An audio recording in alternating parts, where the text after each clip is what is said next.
이렇게 딸을 키워라. 이렇게 딸을 키워라라는 제목으로 하나님 말씀 증거하도록 하겠습니다. 이스라엘이 12지파가 있었는데 그중에 므낫세 지파가 있죠. 요셉 지파가 둘인데 에브라임, 므낫세. 근데 거기에 이제 슬로브앗이라는 사람이 있었다라는 거예요.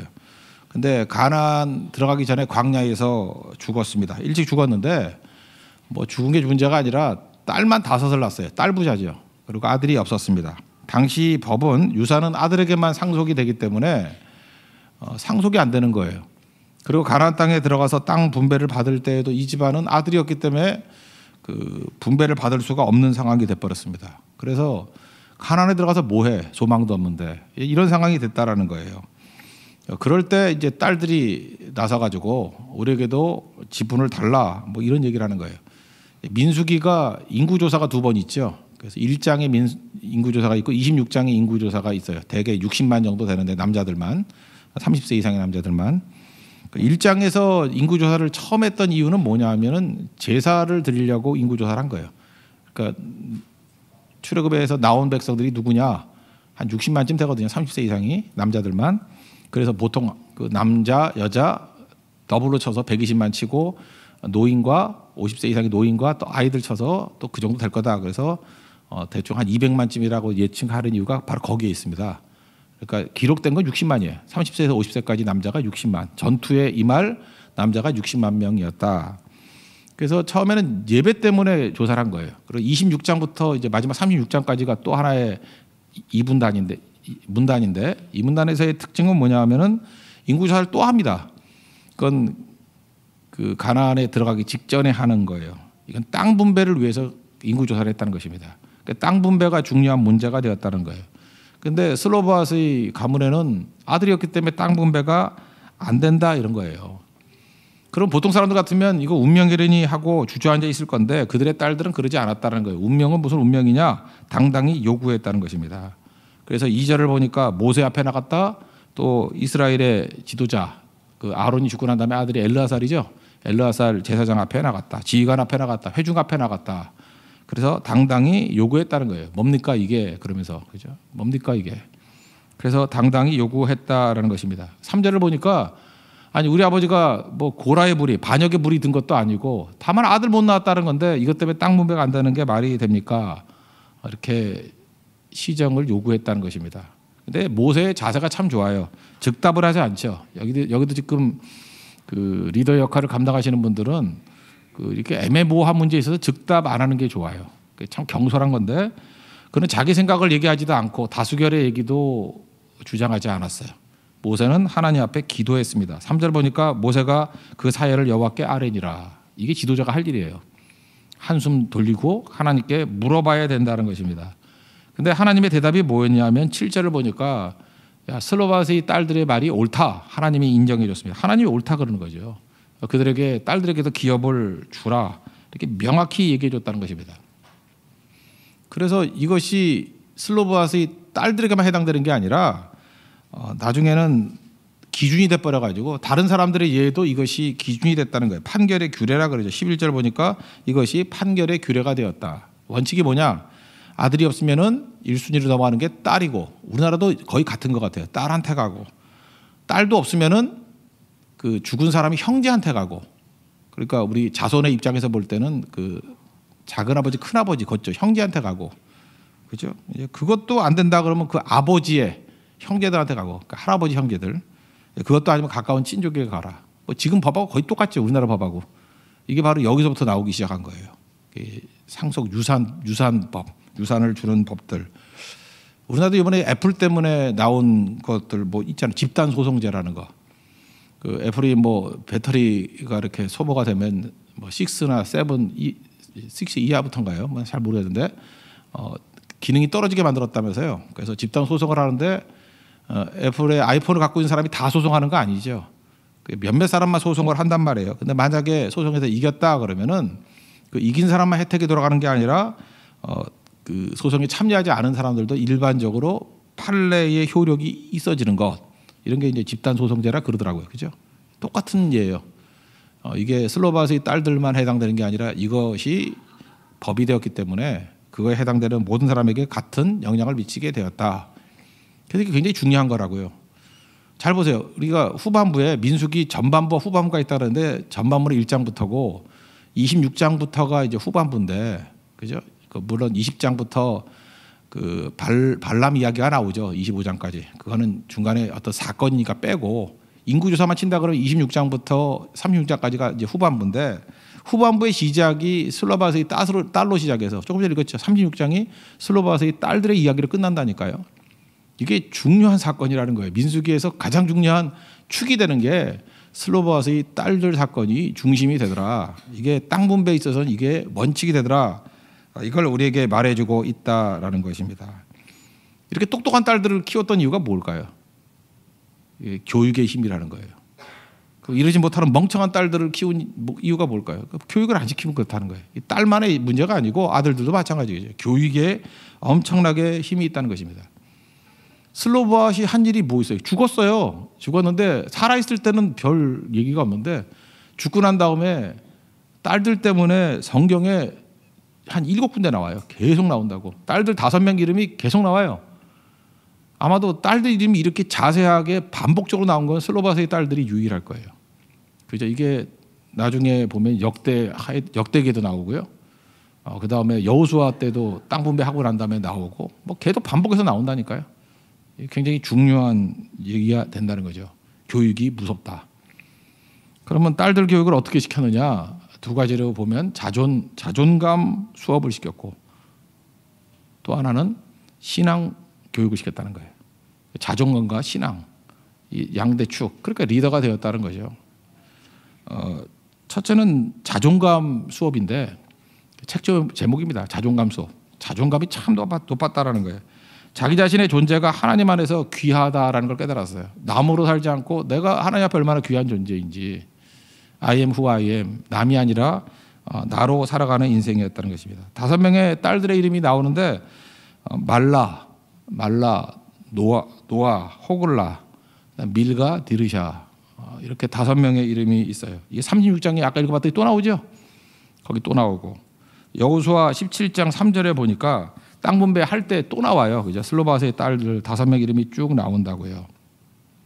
근데 이걸 왜 얘기를 하냐면, 이 당시에도 남아선호 사상이 있었겠죠. 아니, 아들에게만 상속이 되는데 남아선호 사상이 왜 없었겠어요.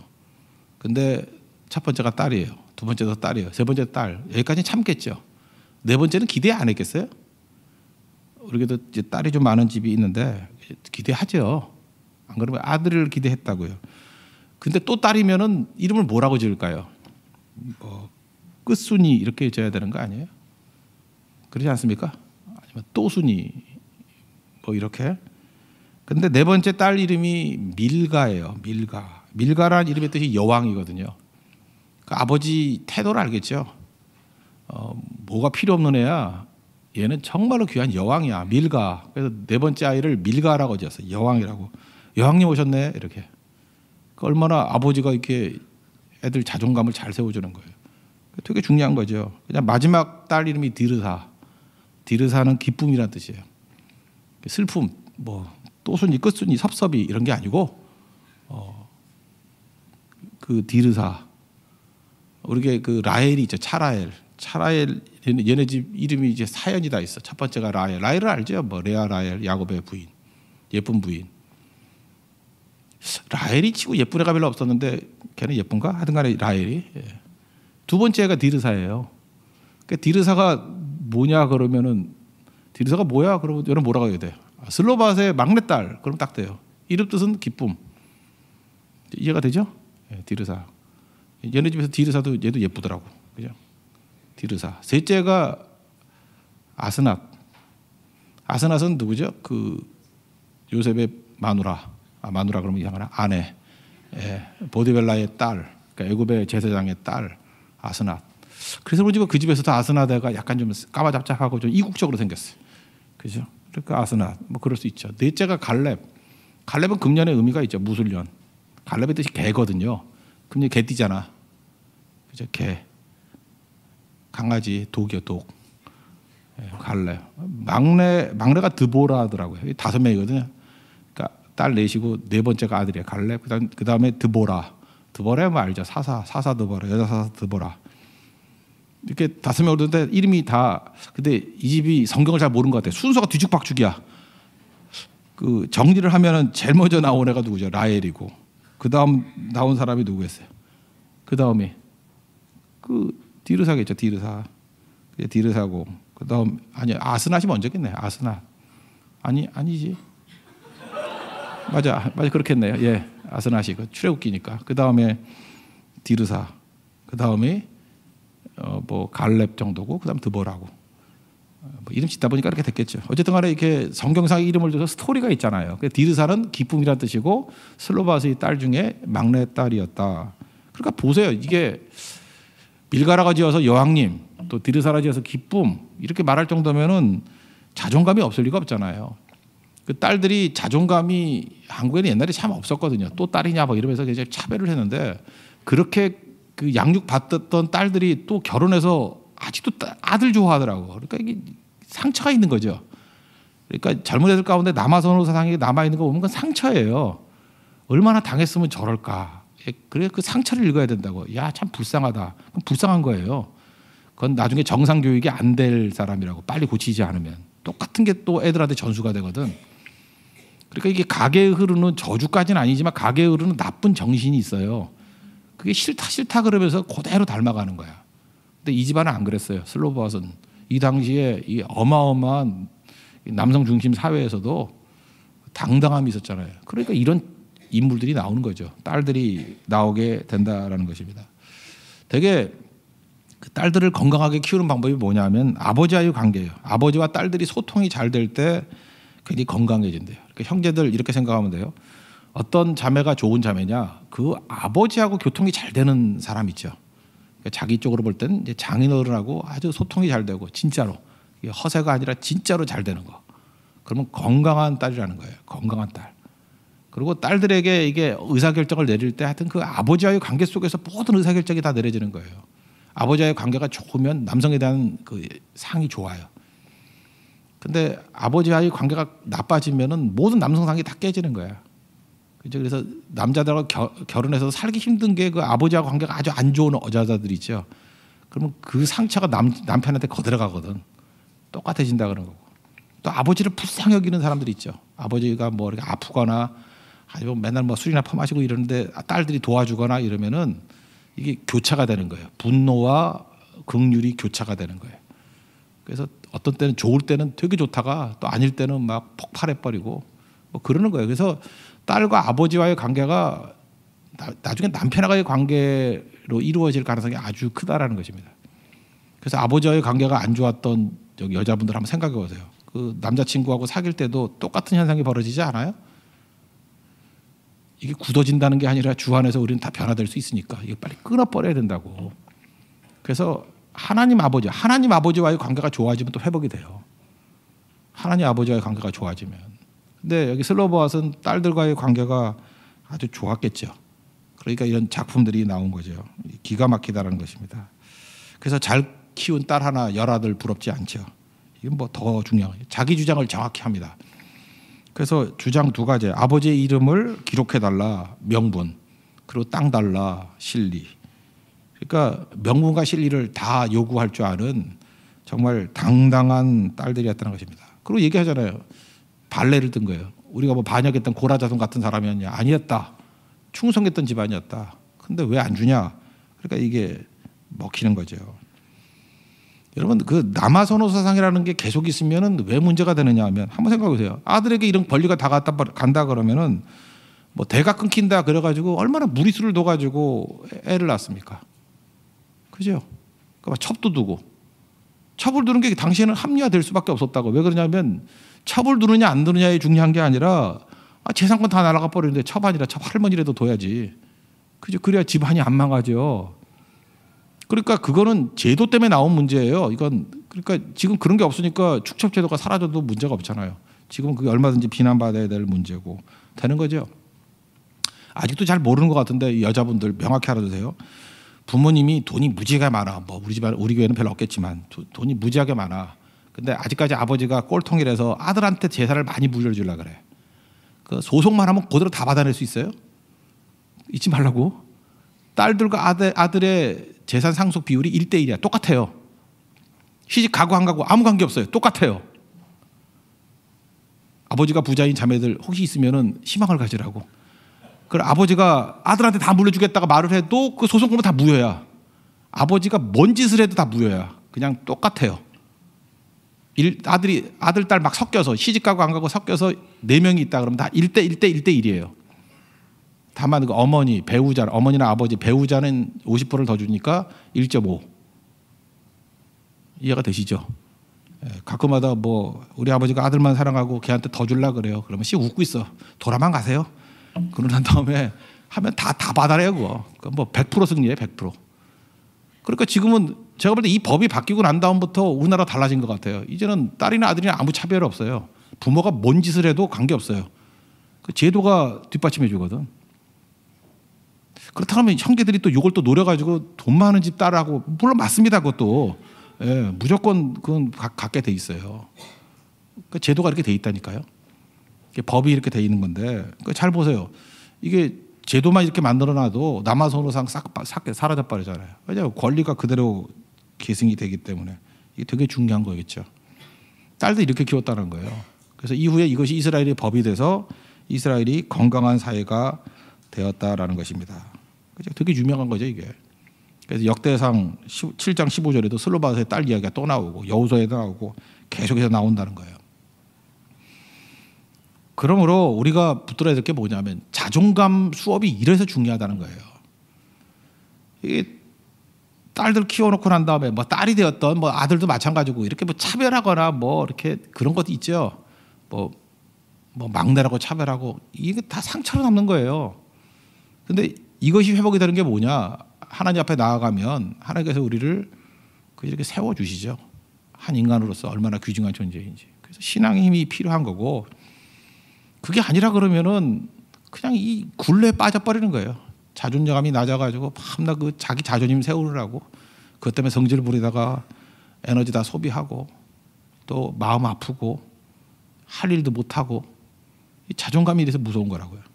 근데 슬로바와서는 일찍 죽었지만 자녀들에 대한 자존감 수업이 철저했기 때문에 이런 이스라엘의 인물이 나왔을 뿐만 아니라 이것이 이스라엘의 기준이 되고 사실 이스라엘의 모든 여자들의 표준이 슬로바스의 딸들이에요. 우리도 저렇게 살아야 되겠다. 그래서 그 다음부터 여성의 인물들이 나오기 시작한 것이고 어찌 보면요, 이 민수기 후반부의 주인공은 슬로바스의 딸들이에요. 5명. 이것이 법의 기초를 이루게 되었다. 우리 교회도 이런 자매들이 좀 많이 나왔으면 좋겠습니다. 말씀 안에서 잘 양육받는 종 되기를 원합니다. 또 한 가지 이제 교육의 힘은 이제 믿음이죠. 믿음, 신앙 수업을 시켰다는 것입니다. 지금 가나안 땅에 들어가기 전에요. 가데스 바네아니까 약속만 있는 거거든요. 땅을 주는 약속을 준 거지 땅을 얻은 건 아니죠. 사실은 그 가나안 땅에 들어가면 거기 이미 살고 있는 백성들이 있잖아요. 가나안 족속들. 그거 물리쳐야 돼요. 그리고 철옹성이 있고 여리고성부터 보세요. 그거 다 철옹성이 있고. 그러니까 싸워서 얻으라는 거니까 여기 슬로바스의 딸들이 막 이렇게까지 나온 이유가 뭐예요? 믿음이죠. 믿음. 그죠? 이렇게 땅을 얻을 권리를 달라는 거죠. 우리에게. 그러면 싸워서 이겨서 갖겠다라는 거예요. 반면에 우리 생각나는 게 그 10명의 정탐꾼 생각나지 않아요? 그 땅 주겠다 그래도 갔더니 우리는 메뚜기 같다. 뭐 저들은 안악자손이고 철옹성이다. 못 얻는다. 그랬던 남자 놈들은 다 죽여버렸죠. 하나님이. 그죠? 다 죽여버리잖아요. 믿음 없는 것들은. 반면에 스로바스의 딸들은 철저한 확고한 믿음이 있잖아요. 하나님이 약속으로 주신 거는 반드시 얻는다. 그래서 그 약속을 주장하는 거예요. 지금. 약속을 주장하고 얻어냈죠. 그리고 실제로 땅을 얻지요. 여호수아 17장 3절 이하에 보면은 진짜 땅을 얻어요. 그러니까 약속과 약속 붙드는 승리자가 되었다는 것입니다. 전반적으로 여자가 믿음이 좋은가요? 그렇게 생각도 안 드는데 우리는 보면 남자들도 믿음이 참 좋은 것 같아요. 근데 하여튼 여자들 믿음은 처녀 때 믿음은 믿을 게 못 된다 그러잖아요. 우리도 그렇잖아요. 처녀 때 되게 잘 믿는 것 같이 보이다가 사실 그게 믿음인지 그냥 뭐 남자들이 많아서 오는 건지 뭔지 잘 모르죠. 그래서 결혼해서 신혼여행 갔다 오고 그 다음에 한 3년 4년 보면은 저게 깡통 믿음이었는지 진짜 믿음이었는지 금방 알죠. 그렇잖아요. 우리 처녀 때 되게 믿음 좋아 보였다가 결혼하고 난 다음에 그러니까 결혼 때부터 할 수 있어. 꼭 믿음 없는 애들하고 결혼해 이런 애들은. 그래서 이게 자기 배우자가 믿음이 있고 없고가 그렇게 크게 문제가 안 된다라는 거죠. 그러니까 망하는 거지. 그리고 이후에도 자꾸 양보를 하는 거예요. 그래서 무너지는 거죠. 그러니까 믿음도 아니죠, 그건. 그래서 옛부터 내려오던 처녀 때 믿음은 믿음이 아니다. 이 얘기가 사실은 믿고 싶지 않은데 사실은 드러날 때가 되게 많다라는 거예요. 그러니까 거품이 사라지는 거죠. 거품이 사라지고 하나님과의 관계 속에서 뿌리를 내리는 거. 이게 중요한 건데 슬로바스의 딸들은 믿음이 뿌리가 있었어요. 그러니까 이게 진짜 믿음이겠죠. 그래서 여호수아 17장에 보면은 거기 딸들 5명 나열을 하고 특별히 5절에 이런 얘기가 나와요. 그 열분깃을 더 줬대요. 므낫세 지파에게. 왜? 슬로바스의 딸들 때문에. 그래서 여러분 그거 아십니까? 그 이스라엘의 지도를 놓고 보면 므낫세 반지파가 요단 동쪽에 있고 또 서쪽에도 유다파 반지파가 또 있죠. 그 므낫세 땅이 왜 이렇게 넓어 그러잖아요. 이유가 뭐예요? 슬로바스의 딸들 때문에 그래요. 이것 때문에 땅을 더 얻게 됐어요. 열분깃을 더 얻게 됐어요. 그러니까 므낫세 지파 자체를 놓고 볼 때에도 슬로바스의 딸들이 엄청난 거죠. 이 므낫세 지파가요 별로 인물이 나오지를 못했어요. 인물이 별로 없는데 여기는 똑똑한 딸들이 막 나온 집안이에요. 우리나라도 조선시대 때 왕은 배출을 못했죠. 왕이야 뭐 전주희 씨밖에 안 되니까. 그 특별히 그 왕후가 많이 나온 집안이 있어요. 민씨 집안, 한씨 집안, 광상 김씨. 여기가 조선시대 그 중전의 3분의 1을 배출한 집안이에요. 참 이상해. 한씨를 보면 여자가 더 똑똑한 것 같아. 내가 본 바에. 민씨도 보면 민주농 보니까 여자가 더 똑똑한 것 같아. 민씨도 그렇고. 그리고 광상 김씨가 무서운 집안이에요. 거기가 굉장히 많이 그 배출되고 그랬던 집안이라고. 그러니까 이런 집안의 전통이 있다고요. 근데 므낫세는 여자가 강해요. 아주 훌륭한 여자들. 왜냐하면 딸들 교육을 아주 기가 막히게 시켰기 때문에. 물론 뭐 다른 것도 있겠지만 이게 되게 강하다는 것입니다. 그래서 승리하게 됐다라는 거예요. 여러분 인간이 현실적인 존재입니다. 뭐 이거 하면 뭐 밥 먹여주냐 뭐 이런 말 있잖아요 한국에. 뭐 이거 하면 밥 먹여주냐. 틀린 말은 아니에요. 현실성 없이 밥도 못 먹여주는 거에 너무 매달리는 것도 문제가 있죠. 그러나 인간은 밥만 먹고 사는 거 아니죠. 신명기 보세요. 사람이 떡으로만 사는 것이 아니요. 하나님의 입에서 나오는 모든 말씀으로 살 것이라. 예수님도 인용하셨죠. 그 옛날 보면 농사지을 땅이 부족하잖아요. 그러면 우리나라에도 다 벼농사만 지은 게 아니에요. 꽃도 심었어요. 그게 인간이에요. 쌀만 먹고 살 수 없어요. 문화도 필요하고 예술도 필요한 거예요. 그래서 꽃도 심었다고. 배가 고파요. 그러면 나가서 일을 해서 먹고 살 거 할 것 같죠. 허기진 배를 움켜쥐고 시를 쓰는 사람이 있었어요. 그게 인간이에요. 돈으로 다 되는 게 아니에요. 인간은 의미의 존재고요. 그 다음에 사명이 있어야 된다는 거예요. 제가 지난 주간에 일본에 있었는데 일본에서 그것도 좀 후미진 시골에 좀 있었는데 제가 놀랬던 게 뭐냐면은 우리 광화문에 있는 교보문고만한 그런 서점이 그 시골 도시에도 3군데나 있더라고. 와, 내가 놀랬고 지하철을 탔는데 좀 운동 좀 하려고 쭉 갔다가 걸어 오려고. 근데 지하철 안에 스마트폰을 보잖아요. 우리 전부 다 책을 읽어요. 거기는 스마트폰이 없는 건 아니겠죠. 책을 읽어. 그래서 내가 약간 공포에 사로잡혔다. 야, 이게 굉장히 많은 문화가 있는 나라구나. 책을 읽으면 지식을 얻는다는 거 아니에요. 책 안 읽고 스마트폰 보는 건 깡통이란 뜻이거든요. 이거는 휘발성이 강한 지식이야. 이렇게 보면서 휘발 다 날아가 버리잖아요. 책은 축적이 돼요. 그러니까 생각은 휘발성이에요. 생각하는 건 다 날아가 버려요. 말도 다 날아가 버리잖아요. 근데 글로 쓰면은 이거는 정착이 돼요. 기록문화. 정착이 된다고. 우리 한국 사회가 너무 휘발성이 강한 사회예요. 그냥 확 붙었다가 없어져 버려요. 나머지는 뭐 아무것도 남는 게 없죠. 그러고 난 다음에 내가 그 서점에서 보니까 까막눈이잖아요. 하나도 안 보이니까.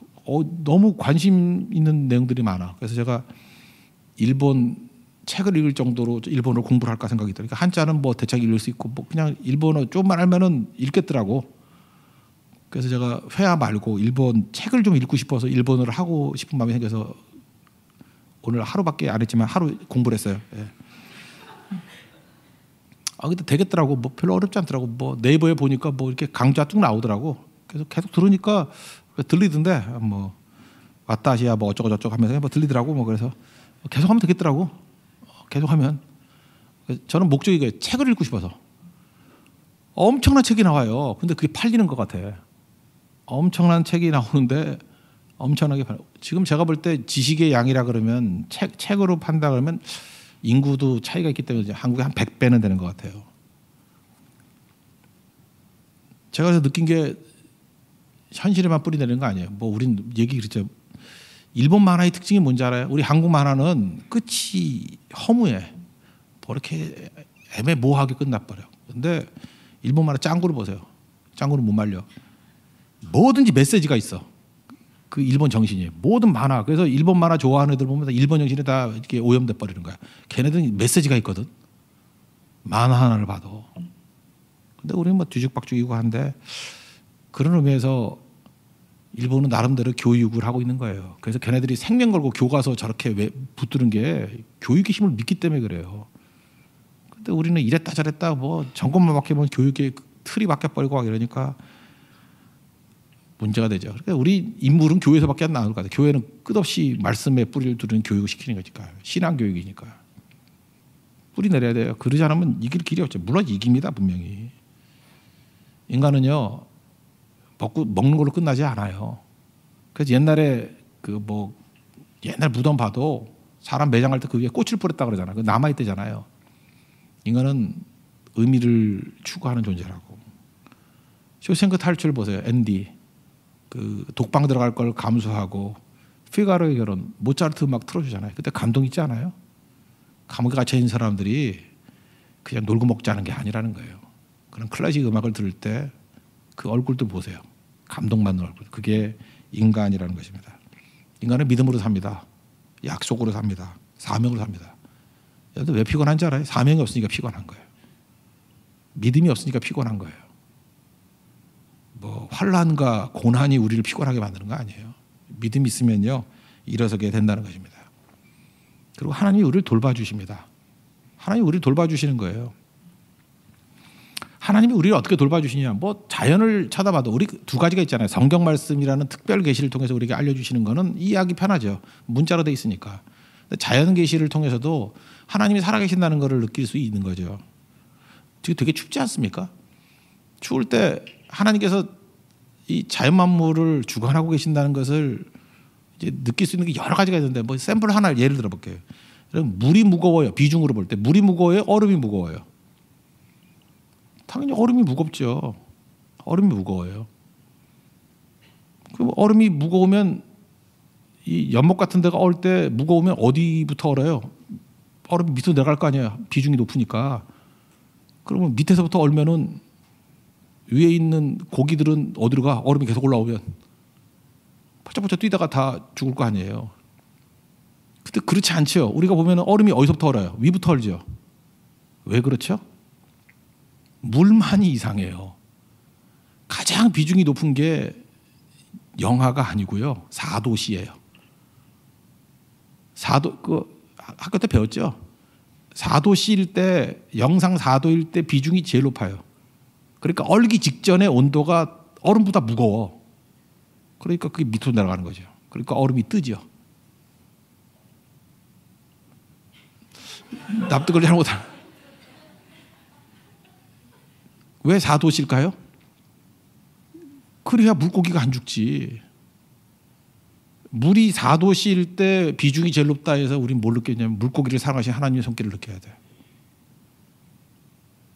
만약에 비중이 똑같이 그냥 온도와 똑같이 비례한다 그러면 이게 핀트가 엇갈리지 않고 똑같이 된다 그러면은 물고기는 한 번 추위가 오면 다 죽어버려. 근데 위만 얼음이고 더 추우면 얼음이 두꺼워질 뿐이지. 물론 뭐 그렇게 될 수도 있죠. 전체가 다 얼어버릴 수 있죠. 근데 그렇게 되는 연못이 몇 군데나 되겠어. 그래서 펭귄이 살아남는 거예요. 펭귄을 보면서 하나님의 살아계심을 찬미하십시오. 아, 펭귄 적에 살아남는 이유는 사도씨가 비중이 제일 높기 때문에 그렇다. 지구도 축이 똑바로 가지 이렇게 비스듬하게 돌잖아요. 그러니까 추나추동이 있는 거 아니에요. 아, 이래서 아름답게 만드시는 거구나. 이 꼴통인 과학만 아는 바보들은 그래요. 하나님이 실수래. 하다가 사도씨의 비중이 높은 게 하나님이 실수. 아니에요. 하나님이 사랑이에요. 지구를 돌 때도 똑바로 하려고 그러다 하나님이 실수로 이렇게 삐뚤하게 해놨대. 그래서 아름답게 만든 거예요. 사계절이 있게. 아, 모자도 그런 거 아니에요. 똑바로 쓸 때보다 이렇게 한번 삐뚤어 탁 쓸 때가 더 멋지지 않아요? 아, 그 미를 알아요, 여러분들이? 아, 나 미치겠네, 진짜. 하나님은 예술가예요. 그리고 과학자예요. 과학보다 더한 과학자. 그걸 하나씩 하나씩 깨우칠 때 얼마나 놀라워요. 그러니까 우린 그렇잖아요. 맨날 뭐 그냥 태양이 좋다고. 태양이 왜 좋아요? 어떤 때는 폭풍우가 더 좋을 수도 있죠. 녹조성 다 사라져버리고. 그러니까 하나님 나라에 쓰레기통이 없다니까. 다 필요하니까 주신 거예요, 우리에게. 그러니까 이해 못해도, 우린 깡통이잖아. 다 이해 못해도 하나님이 우리를 사랑하시기 때문에 주시는 거다. 나중에 보면 다 이해되고 설명이 되고 그러는 거라고. 계속 아랍 속담에 계속되는 햇빛이 사막 만든다며. 지금도 계속 축복 뭐 그냥 일만 하면 돈 벌고 그냥 20년 만에 복권 샀더니 뭐 100억 당첨되고 이러면 사막 돼요. 그 사람 가정은 다 깨져 있고 얼굴은 이제 멍해져 있고 다음 달에 죽을 거야 그런 사람들. 여러분은 뭐 맨날 사도 한 번도 안 되고 당첨되면 5만 원짜리 뭐 그러죠. 사업은 맨날 안 되고 뭐 할 만하면 사기당하고 그래서 이렇게 철학이 더 나오잖아요. 그래서 싱싱해지고 사람마다 그 사람이 딱 맞게 해주는 거예요. 맞게. 하나님의 손은 그래서 거친 손이 아니라 부드러운 손이라는 것입니다. 옛날에 그 남전도하고 인천에 있는 어느 횟집 갔더니 횟집 이름이 사도시야. 그래서 왜 사도시냐 그랬더니 회도 사도시 때 제일 맛있대요. 아, 믿거나 말거나인데 맛없던데 하여튼 간에 그 집은 하여튼 그렇게 주장하더라고요. 근데 그거는 보장할 수 없지만 사도시가 비중이 제일 높다는 건 맞아요. 하나님이 사랑이라고. 우리 인생 가운데 이렇게 해석되지 않는 왜 이상하다 왜 이렇게 규칙이 깨져 있지라고 하는 것들이 우리를 아름답게 만들고 살리는 힘이라는 것입니다. 슬로바시 이걸 알았어요. 그래서 자녀들에게 이런 신앙 교육을 시킨 거예요. 하나님 믿고 섬기라. 그때 승리가 되는 거죠. 나중에 이 슬로바스의 딸들이 이스라엘 리더가 됐습니다. 저는 요거 하나만 더 얘기해 줄게요. 삼위유자 아까 읽었죠. 삼위유자 읽었을 때 그 내용이 이런 거예요. 그 슬로바스의 딸 이야기로 시작해서 26장부터 시작해서 27장에 나오잖아요. 30장이 마무리를 짓는데 딸들에게 재산이 간다 그러면은 므낫세 지파에 있는 애들이 딴 지파의 남자하고 결혼해 버리면 재산 가지고 나가 버리는 거 아니냐. 그러면 므낫세 재산이 줄어들면 어떡합니까? 라는 얘기를 하는 거예요. 그랬더니 또 모세가 또 잠깐만 하고 또 기도하고 그래 니네 말도 오라. 그 황희정승 같은 얘기죠. 뭐 물어보면 다 네 말이 옳대. 네 말이 옳도다. 그래서 그 다음에 내린 그 결론이 뭐냐 하면은 슬로바스의 딸들 너희들 결혼은 마음대로 해. 자유결혼이야. 마음대로 시집 가려니와 36장 6절이에요. 그러나 니네 지파 사람에게만 결혼해라. 결혼에 제한을 둔 거예요. 므낫세 지파에만 결혼해. 그래 딴 데로 안 가지 재산이. 그럼 자매들 억울해요? 므낫세 지파도 엄청 많아요. 남자 무지 많다고. 그래서 해결을 한 거예요. 그러니까 이 성경 정신이 뭐냐면은 어떤 난제가 생겼을 때 그냥 믿음으로 윽박지르는 게 아니에요. 그냥 믿고 따르라는데 말이 많어 이게 아니고요. 하나님 말씀의 원칙을 가지고 이렇게 세부적으로 해결이 안 되는 문제에 대해서 제기를 하면은 하나님 앞에 엎드려 기도하고 하나님 주신 답을 가지고 하나씩 합리적으로 해결하는 거예요. 율법 정신이 뭐라 그랬어요? 억울한 자가 얻게 하라, 가난한 자가 얻게 하라. 이렇게 풀어나가는 거예요. 이게 되게 중요한 거라고 생각해요. 제가 일본에서 느꼈던 게 뭐냐면 일본은 그냥 외국 문화를 그대로 받아들이는 것 같아요. 그대로. 그래서 편의점도 컨비니언스 샵이잖아요. 그래서 내가 이거 뭐라고 그랬더니 제가 리스닝이 되는지 보죠. 콤비니라 그러는 것 같아요. 콤비니. 편의점이 콤비니야. 우린 편의점이라 그러잖아. GS25라 그러나? 뭐 그게 그거잖아요. 뭐 로스니 뭐 이런 거 있는데 콤비니라 그러더라고. 그러니까 영어를 그냥 그대로 받아들이는 거야. 그대로. 근데 우리 한국은 자존심이 있어서 죽어도 그렇게 안 해요. 우리는 받아들이고 우리 걸로 다 변화시켜. 대표적인 게 역사를 놓고 본다 그러면 그 한자도 그렇잖아요. 한자로 충분히 뜻이 다 되는데 우린 말을 갖다 붙여야 감칠맛이 있는 거야. 동해라 그러지 않아요. 동해 바다. 가자 고래 잡으러 동해 바다로 그러지. 바다 해자가 있잖아. 동해가 다 되잖아요. 아니 또 뭔지 몰라요? 동해 바다. 내 처가에 간다 그러면 뭔가 이게 나사가 빠지네. 처갓집 간다 그래야지 뭐가 어디 가는 것 같아. 어디 가냐? 처갓집 가요. 집 가자가 있는데 역전 그러지 않아요. 역전 앞. 뭐 황토 그러지 않아요. 황토 흙. 이상한 일이에요. 그죠? 일본에서 온 거 모찌. 모찌라 그러면 모찌가 뭐야? 모찌가 뭐지? 이러면서 모찌 떡 그래요. 떡을 갖다 붙여. 떡. 그다음에 서양의 빵, 이게 포르투갈 말이잖아요. 빵이라는 게 빵떡 그래요. 빵떡. 요즘엔 빵 그러지만 옛날에는 빵떡 그랬어요. 빵떡. 꼭 떡을 갖다 붙여야지 되는 거야. 그래서 받아들이면서 우리 걸로 의미를 강화시키는 거예요. 빵이 뭐냐? 떡이야. 빵, 떡. 그래서 모든 나라 번역할 때 사람이 빵으로만 살 것이 아니에요. 데일리 브레드잖아요. 근데 우리는 떡으로 바꿔버리잖아요. 떡으로. 이스라엘 떡 안 먹어요. 그래도 떡이야. 까불어 떡을 만들어버려. 떡이야. 엄청난 이게 수용력이죠. 이게 스로봇의 딸들이 있다는 거예요. 그죠? 그리고 이거 순종했대요. 주장하면서 우리 같으면 이러잖아요. 뭐 거친 반골들, 막 이렇게 뭐 이렇게 운동하는 사람들 막 거칠잖아요. 막 지주장밖에 모르고. 근데 주장해요. 근데 이런 합리적인 제시를 하고, 야, 그러니까 니네 지파 안에서만 결혼해. 그랬더니 36장 10절을 보니까 스로바의 딸들이 여호와께서 모세에게 명령하신 대로 행하니라. 순종했다라는 거예요. 그래서 이들이 이스라엘의 지도자가 돼요. 20장부터 그 출애굽의 3대 지도자가 나오죠. 3대 지도자가 나오는 3인방이죠. 3인방. 모세 집안이에요. 나이 순으로 하면 미리암이 모세가 이렇게 갈대상자로 띄울 때 엄마 소개해주고 할 정도니까 적어도 뭐 꽤 나이가 됐을 거란 말이에요. 그죠? 10살은 더 됐을 거예요. 한 10대 정도로 봐야 되는데 누나 미리암이 있었고 아론이 있었고 아론은 3살 차이죠. 아론 그다음에 모세. 근데 이 3인방 이 3형제 자매들은 한 해에 다 죽어요. 그래서 민수기 20장에 보면은 제일 먼저 미리암이 죽고 그 해 5개월 이후에 아론이 죽고 아론 죽고 난 다음에 엘르아살이 이제 그 후계 여자가 되고요. 첫째 아들 됐죠. 첫 번째, 두 번째가 죽어서 셋째 아들이 엘르아살이 이제 제사장이 됐고 대제사장이 그 해에 느보산에서 뭐 막대기를 쳐가지고 뭐 내가 물을 내라 그러다가 모세도 죽어요. 그러니까 같은 해에 다 죽어요. 123세에 아론이 죽고 120세에 모세가 죽어요. 그리고 같은 해에 다 죽어 미리암까지. 그래서 1세대의 세대 교체가 이루어지는 거예요. 지금 민수기에서. 잘 보세요. 그 아론은 아들에게 물려주고요.